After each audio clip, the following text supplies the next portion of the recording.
friend of mine published a video titled How Being Unethical Makes You Rich or Makes You Succeed in Life. And if you've observed the similar things around you, you're not wrong.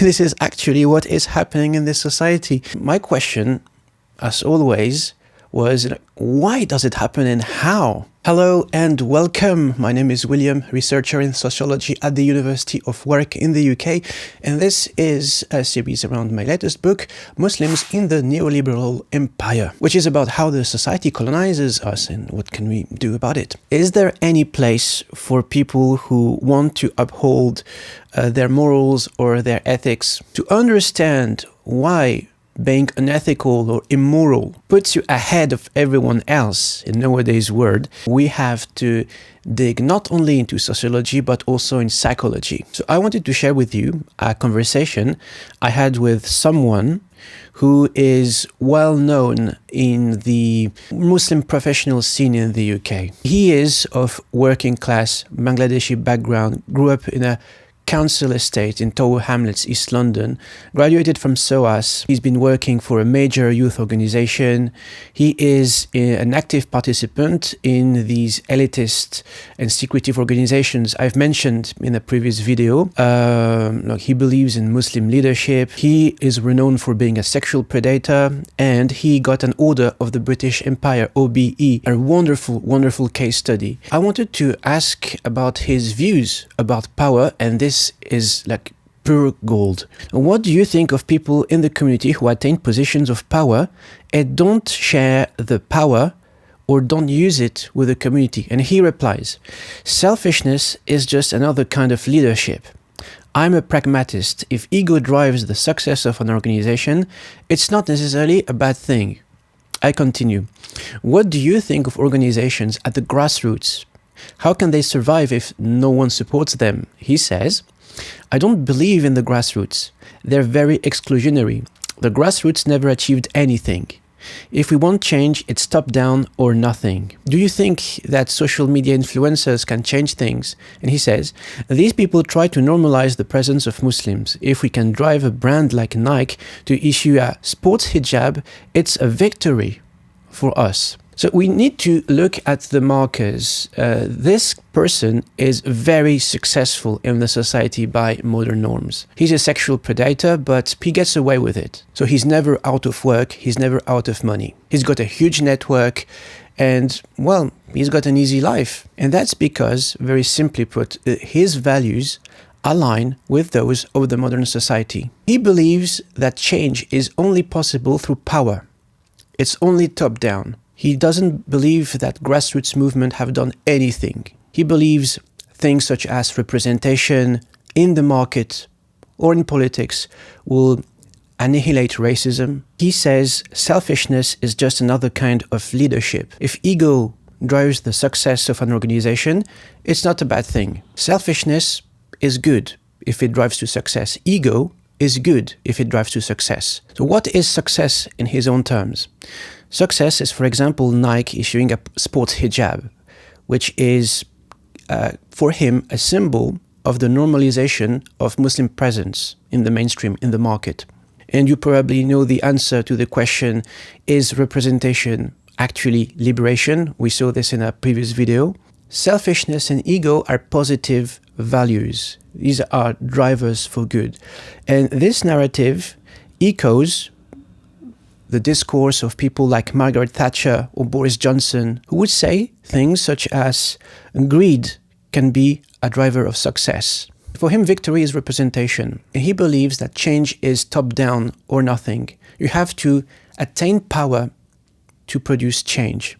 And if you're at the bottom, if you don't have power, stay quiet and stay in your lane. He believes that there is no structural inequality. If there is poor people, it's because they don't work hard enough, which is curious because he grew up in a council estate in Tower Hamlets, in a working class family. But he literally believes that if his parents lived in a council estate, it's because they didn't work hard enough. So some of you may think, oh my God, he's so bad. Instead of judging people, we need to understand where it comes from. He shows an ignorance of how society and socioeconomics work, and he ignores basic facts of history, and he believes in debunked theories such as the great man theory. So the great man theory is a theory of social change attributed to Thomas Carlyle in the 19th century. So he said that kind of the same thing, that change in the world is the result of single men who were either super powerful, super charismatic, super intelligent. So every change we see in the world is only the result of great presidents, army generals, great businessmen, emperors. But if you read theories about history and change throughout history, this is not how human societies work. And even when it comes to Islam itself, so did it start with power in the first place? Who were the very first companions of the Prophet? Were they like rich and powerful and famous people? And why this theory is popular? The human brain likes simplicity. In the current teaching of history, the myths that, stem from history is we always reduce change to like very specific people. Very straightforward example, the French Revolution. Who was the leader of the French Revolution? Was there a leader in the first place? There is a multitude of figures involved in different movements, different opinions, different stances, different motives that brought something together we call the French Revolution. It was not a linear, single turning point in French history. But now let's dive into social psychology. These characteristics, these worldviews, are characteristic of what psychologists call extrinsic values. So extrinsic values stems from something called the goal content theory, and extrinsic goals and values are usually defined as people concerned with status, image, fame, power, financial success, prestige, and are not interested in cooperation or community, which is opposed to intrinsic goals and values, where people are more concerned with personal growth, empathy, community, intimacy, and self-acceptance. I like they mentioned prestige because, again, I won't repeat it enough. Prestige comes from the Latin praestigium, which means illusion. So literally, people who abide by extrinsic values are those people who believe in fake it until you make it, or, the end justify the means. So not only his worldview is very, very distant from the Islamic philosophy of, change and power. You probably know the tradition, we shall not give power to anyone who seeks power. He actually believes in social Darwinism, the survival of the most powerful, the richest, the most famous. But where does it come from? How do people acquire extrinsic values? How can people ignore facts, history, ignore basic socioeconomic principles? Goal content theory argues that these extrinsic values stem from a feeling of insecurity. In the recent years, we've seen how some Muslims idolize figures such as Andrew Tate, Jordan Peterson, because they peddle the very similar narratives, like empowering the powerless. Why they are so successful is because they actually they target people who are in a situation of vulnerability, who suffer an inferiority complex, and desperation is a key word, want to get out of their situation. And this is why these narratives are so appealing. And why so many Muslims fall for these kind of figures is, especially here in the UK, this is like my area of specialty, I argue that it is because of an inferiority complex which is inherited from colonization, among other things.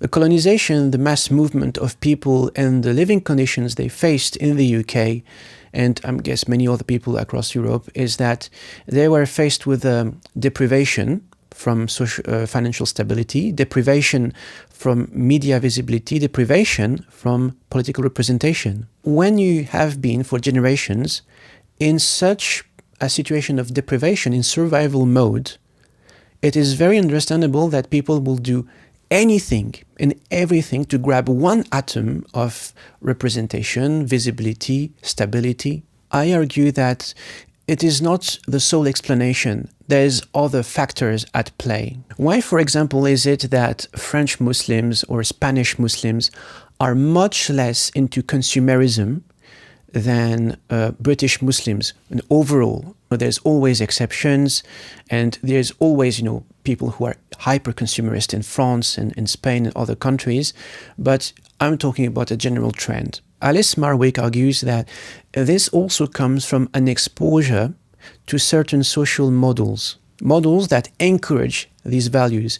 And we know that out of many other European countries, the UK is a very individualistic country where performance, ego, financial success, material possessions, Machiavellianism are necessary to survive, to climb the social ladder, but they are also rewarded. And this is why this character I have interviewed for my fieldwork is a gem, because it has kind of unlocked within me the ability to understand metacolonialism on a microscopic, on an individual level. Why is there no shared solidarity among British Muslims to a larger extent? Why is there no shared solidarity within the white working class in England? Why do so many Muslims support counter-extremism strategies, even if it means accepting the narrative that Islam is inherently violent? Again, connect the dots. Prestige,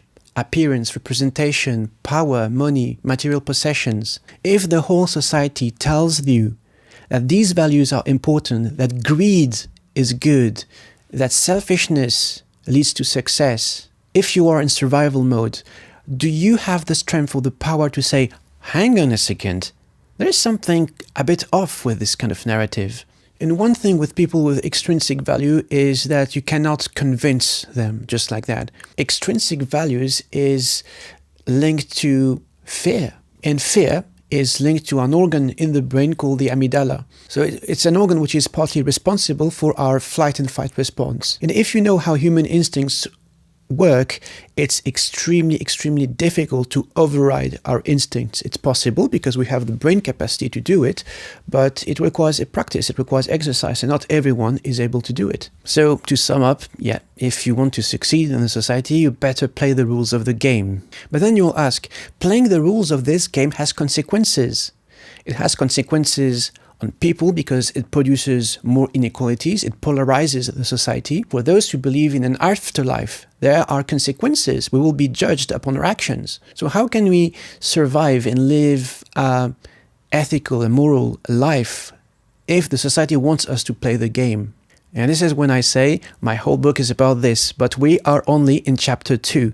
So in the future videos, I will show examples I have seen working of small organizations or even individual people who show that it's possible. In the meantime, if you want to hear more about all these topics, I encourage you to subscribe to my newsletter. The reason for that is because I'll be advertising live events, whether it is like physical in France, in the UK, in the US, but also we'll be organizing online discussions where I'll be distributing parts of the book and we'll just chat about, what we think about it. The next video will be about why does everyone look richer than you? But we'll see that it's actually an illusion. The key word here is look or seem richer. So in the meantime, take care of yourselves and each other.